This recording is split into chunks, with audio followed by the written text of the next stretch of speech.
जब से power star Pawan Singh गए हैं लल्लन टॉप के शो में, तब से पवन सिंह वर्सेस खेसारी लाल यादव, ये जो मैटर है ना, ये फिर से उभरा है। मैटर बहुत पुराना है, बहुत साल पुराना है, लगभग 10 साल हो गए इसको, 10-15 साल हो गए इसको, ऐसे ही चल रहा है। लेकिन फिर उभरा है और ज्यादा तेजी से उभरा है। उसका एक कारण है। जब पवन सिंह से ये पूछा गया कि आपकी खेसारी लाल यादव से मुलाकात कब हुई थी, या इधर हाल फिलहाल में हुई है, तो उन्होंने कहा नहीं, अभी हुई नहीं है, और ना ही हो इस जिंदगी में तो बहुत ही बढ़िया रहेगा। यही चाहता हूं कि जिंदगी में दोबारा मुलाकात ना हो। अब सोचिए कि उन्होंने ऐसा क्यों कहा, और सभी लोग क्यों खेसारी लाल से इस कदर नफरत कर रहे हैं। नफरत ही है ये। अब नफरत मतलब अब जातीय कोई नफरत नहीं है, और ना ही कलाकारी के क्षेत्र में खेसारी लाल यादव से बहुत ज्यादा आगे हैं पवन सिंह। वहां भी कोई कंपटीशन के तौर पे भी कोई ऐसा कुछ नहीं है। हाँ, कंपटीशन देते हैं खेसारी, लेकिन फिर भी नीचे है।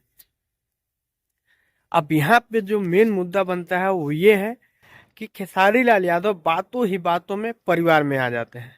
परिवार में आ जाते हैं। खेसारी लाल यादव बीच बीच में ऐसा बयान देते रहते हैं ताकि ये जो दरार है ना, ये बढ़ती चली जाए। उसको पाटने की कोशिश नहीं है ये।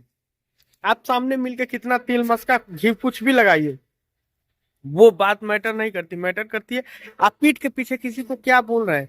आप जब कैमरे के सामने आते हैं तब आप किसी न किसी बहाने किसी न किसी को, रवि किशन, पवन सिंह, नीरव हुआ, मनोज तिवारी पे उतने वो नहीं हुए हैं वो, लेकिन उनको भी बोलते हैं। इन लोगों को किसी न किसी बहाने से आप टारगेट करते हैं। तो अब आपके टारगेट करने का कारण क्या है?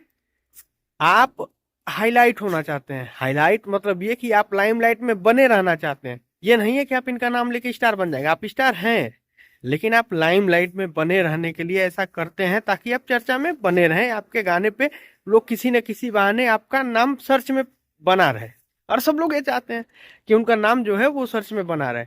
लेकिन चूंकि आप हर बात में परिवार घुसेड़ देते हैं। अब देखिए, उन्होंने कहा उनको परिवार से कोई मतलब नहीं है, निरहुआ के लिए कहा। पवन सिंह के लिए कहा कि वो महिलाओं की इज्जत नहीं करते हैं। आप इज्जत करते हैं? हैं? क्या मार, कुछ भी बोलने से पहले कुछ सोचना चाहिए कि आप क्या बोलते हैं, क्यों बोलते हैं, किसको बोलते हैं, और कैसे बोल रहे हैं। बोलने का भी देखिए दो तरीका होता है। आप मजाक भी कर रहे हैं तो तरीके से करिए। ये मजाक नहीं है, ये आप नफरती तौर पे बोलते हैं ऐसा, और ये गलत है। इसीलिए आपके पीछे सब लोग पड़े हैं। आप तो भगवान राम से भी कंपटीशन करने लगे महाराज। आप राम का किरदार कर लिए तो आप राम बन गए हैं। बुद्धि की फर्क है, बुद्धि का फर्क है। आपकी बुद्धि जो है उसी स्तर तक रह गई, अभी आगे नहीं बढ़ी है। बस।